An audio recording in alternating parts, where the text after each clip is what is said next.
Hey guys, so today we are going to learn about the Bera Chain by PG. He's a content creator on Bera and he has written this perfect tweet on how to get onto Bera Chain if you have not been already studying about it. So why join the cave? So let's first get a very detailed guide on what Bera Chain is and how can you attest to the Git book, right? So let's just open it up. Let's go through the Git book. I'll put all the links down in the description box below. All right, so this is Bera Chain basics, right? So the thing is, Bera Chain's mainnet has not been released, but the community for Bera is extremely wild because they have been, I think, in the trenches for 2 years, right? Right, PG? For 2 years, I think you guys are just Yes, yes. waiting for the mainnet launch, right? The communities have been since I Yeah. think around Yeah. 2021. When it comes to like the strength of the community, I think they've gone through, ups and downs, bear markets and bull markets. So I feel they know what they're doing. Mm-hmm. You get they do know what they're doing, Mm-hmm. and they're really it's showing in their projects. You mean they didn't even have to pay for marketing or all these kind of things. They just it just came up. It just started as an idea, Mm-hmm. and they started working towards it, and got people in. I think that Mm-hmm. was their starting point. So Ratchin is really it's something you just watch and you be like, oh yeah, you get inspired. Yeah, Smokey was like, "Yo, boys, I'm thinking about messing around with the project." All right, so Bira actually started out as a NFT collection. Yep. It started out as a 100-piece NFT collection. Bong That was Bears, how it started and from then Bond Bears. yeah, and Yeah, then it you kept on increasing. and then you launched another one called Bond Bears. All right, Yeah, second collection, then then Boo down Bears. and down and down. All right, all right. I Yes. didn't know this. I didn't know this. So basically, you started like I think there is a seventh one as well. Bong Bears, 107 Supply, Bond Bears, Boo Bears, Baby Bears, Band Bears, Bit Bears. And there'll be the seventh one. Mm-hmm. The seventh one is going to launch on mainnet, which nobody has any detail about. Mm-hmm. So Mm-hmm. that's how it is. So let's talk about proof of liquidity, right? Because I was doing a bit of research on Bira, right? And what is Yeah. proof of liquidity? What do we mean by that? So proof of liquidity is the consensus mechanism for Bera Chain. Hmm. You get so yeah, that's the consensus mechanism for Bera Chain, Hmm. where the chain incentivizes you Hmm. to provide liquidity. Hmm. You get so because the whole issue started with capital, developers, users. Many users really just put into their money and farm a project or the protocol. And after farming, there is no DeFi activity, nothing interesting, nothing, enticing. And they pull their money out. You get same thing happened with Blast. And even a ton of L2s, we can see what happened with Starknet and all of that. So once the whole airdrop got through, everybody was like, okay, let's move on to the next. Hmm. So Bera Chain introduces proof of liquidity mechanisms that will incentivize people to stay within the ecosystem, and to just like working together, validators work together with users provide LP, and yeah, the ecosystem is running as normal as it Hmm. should. You get. Hmm. So that's it. And how hmm does it work, right? That's what important. Now, So now I want you to teach me this. Like what is it? What is it? The bira, the BGB, and the okay. honey. Yeah, how does this work? So, I think we should start with the fact that Verizon released a document, Mm-hmm. like they updated their docs, I Mm-hmm. think. Mm-hmm. So, how it works is validators stake about 250k Bera. To become a validator, you must stake a minimum of 250k Bera Mm-hmm. and a maximum of 10 million Bera. Mm-hmm.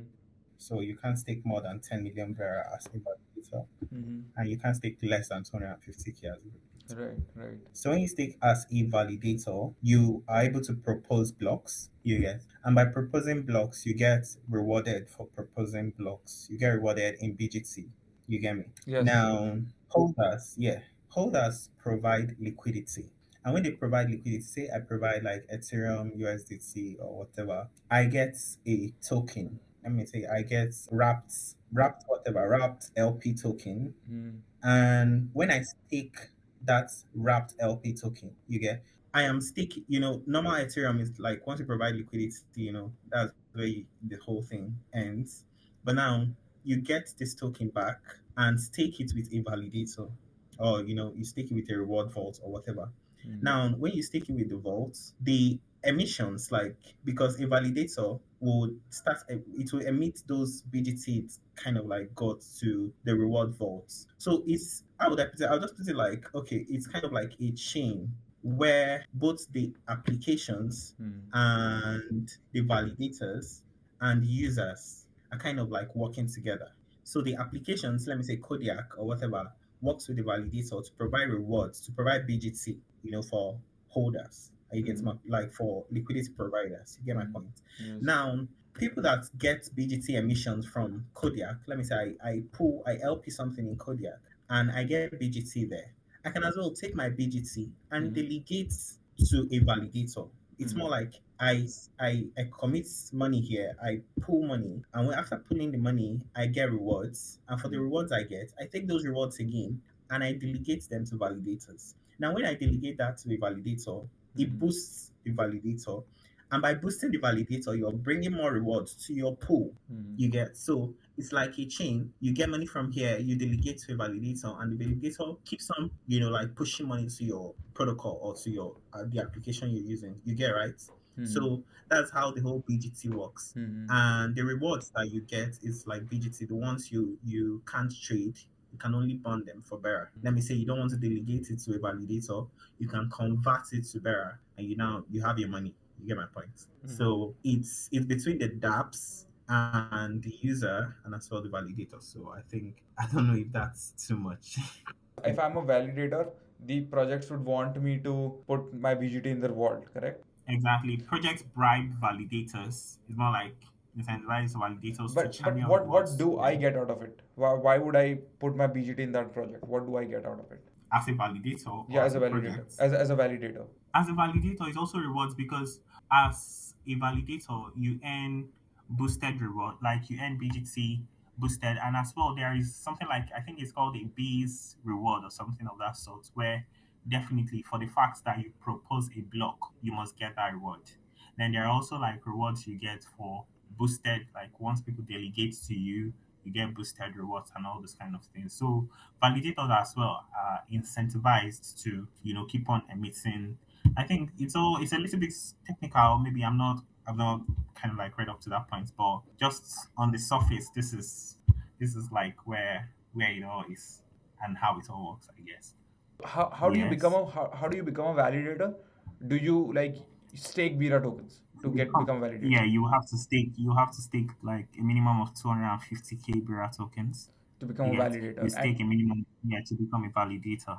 and then you get BGT for it, right? And Yeah, now and you earn rewards. yeah, and when you get BGT, you have to deploy that BGT to a dApp, correct? Yeah, you have to deploy a percentage of the BGT to whitelisted dApps. Yeah, to Yeah, dApps. so like you must distribute it, right?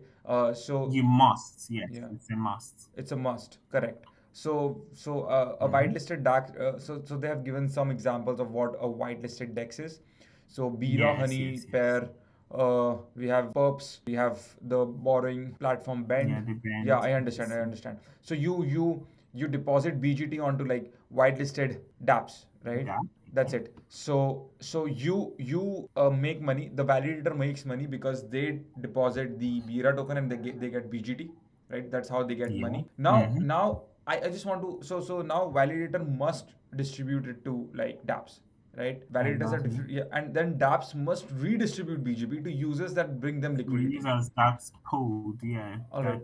that deposited All liquidity right. And then users can either burn their BGT for Bira and sell or delegate their BGT earned to validators and back get to the validator. back to the validator. Yes. All right. Yeah. What do I get out of Mm-hmm. it? Like, do I get more BGT? Like, and if a dApp redistributes it to a user, do they get more BGT? Like, how does that work? The job of validators are like to secure the network you get, Right. and they get rewarded for securing the network. So for Right. the fact someone is already a validator, he gets rewarded for securing the network. And now the securing of the network is also done via people that provide liquidity. You get my point? Because once they provide this liquidity, they can as well stake that funds in the liquidity vault and that's how they can as well make their own money. I think so. Wait, yeah. Mm-hmm. Okay, yes. They stake and they receive the LP tokens. Now, this LP token is what they stake, and when they stake that, they get rewarded for Mm-hmm. staking that LP token. So that's how it all works. You LP, you get a receipt, and you stake the receipt tokens. Now, for staking that receipt tokens, that means you're contributing to the security of the protocol. You get Mm-hmm. my point? So that's when you now earn BGT. And Mm-hmm. now, when you earn those BGT, if you delegate it back to the validator, Mm-hmm. now you earn more BGT. You now earn more BGT directly from the validator as well. You get right? Yeah, yeah, I get it. I get it. Yeah, so if I'm a user, why will I delegate my Yeah. BGT token instead of burning it? Now it's a more reward stuff. If Mm-hmm. you don't have, if okay, say for example you believe Bera is going to increase Mm-hmm. in value, say Bera is at $1, and you feel, oh, in the next 1 week or in the next 3 months Bera is actually going to increase. Why would you need to sell your BGT since one BGT is actually one Bera? You get? That means instead of burning your tokens at $1, you can as well stake your tokens Mm-hmm. or delegate your BGT tokens and earn more BGT. And probably when it gets to $5 or whenever or whatever dollar you feel it gets, you can burn it for that amount. So it's just a little bit of human psychology there. And is this live?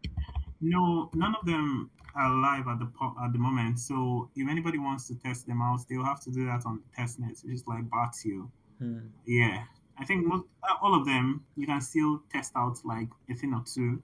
Mm-hmm. You get their test net is still live. Mm-hmm. Yeah.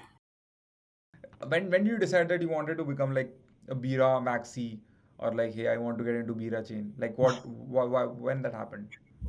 Okay, so that is very funny. It's a very funny story because I think it all started with the whole steady hype. I'm going to be honest because Mm-hmm. when I saw Bera Chain, I had a lot of there was a lot of barrier, especially education wise. I didn't understand anything, and I think I joined the testnet then. I joined the testnet for a while. Mm-hmm. I tried and joining Discord. I was hearing a lot of NFTs, and I'm like, "What the fuck? Are you guys launching a new one? What happened to the old one?" You get my point. So I was very curious, and it got to a point nobody answered my question, and I kind of like took a break. So recently, I got to find out about Steady Teddies, and everybody was like, "Oh, Mm-hmm. Steady Teddy." So I missed all those Steady Teddy. I'm like, Steady Teddy can't be the only thing about Vera Chain. You get my point? Right, right, right. And I started looking at other things and found a little bit of them interesting. I Mm-hmm. saw the 3BC Capital. Mm-hmm. I got to find Bera, just a few Mm-hmm. projects, Bolas, and I just kept covering stuffs about this. I wrote a very good deep dive on the honey jar. Mm-hmm. So the honey jar is like the largest ecosystem in the Bera chain. I think that's what it is because they have both validators, they have public goods, they have a lot of things. So Mm-hmm. all you just need to do is probably just check out the thread or you just go to the website. It should be all there. Yeah, so that was how I started and I just kept writing and the Bera ecosystem they are very supportive set of people. So I loved it and that was it. Mm-hmm. So yeah.